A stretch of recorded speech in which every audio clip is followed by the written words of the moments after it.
భద్రాద్రి కొత్తగూడెం జిల్లా మణుగూరులో Congress party general body సమావేశం నిర్వహించారు। ఈ సమావేశంలో మహబూబాబాద్ పార్లమెంట్ అభ్యర్థి పోరిక బలరాం నాయక్ పాల్గొన్నారు।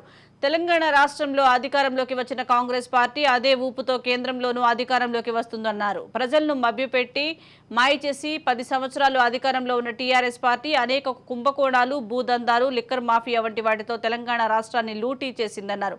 బీజేపీ ప్రభుత్వం మత విద్వేషాలు, కులాలు, మద్యం, మత విద్వేషాలు లేపి లబ్ధి పొందాలని చూస్తుందన్నారు।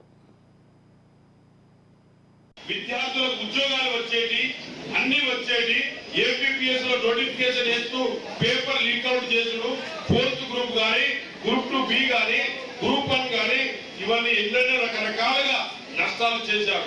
అదే విధంగా టీచర్స్ గాని, వేరే వేరే ఉద్యోగాలు, డాక్టర్స్ గాని, కంప్యూటర్స్ గాని, వేరే ల్యాబ్ టెక్నీషియన్ గాని అన్నిటికీ నష్టం చేసిన ఏకైక వ్యక్తి కేసీఆర్।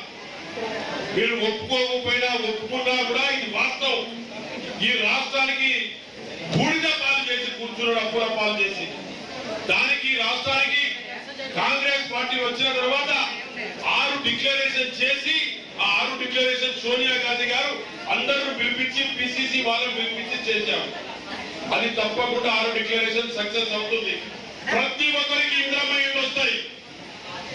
మా పిడపాక ఎమ్మెల్యే గారు పాయం వెంకటేశ్వర గారు, అదే విధంగా సిపిఐ, సిపిఎం, తెలుగుదేశం అందరి కమిటీ మెంబర్లతో సహా ఇక్కడ ఈ నియోజకవర్గానికి ఆ రోజుల్లో ఇంద్రమైళ్ళు కూడా ఇచ్చాము, మేము గ్యాస్ కనెక్షన్స్ కూడా ఇచ్చాము।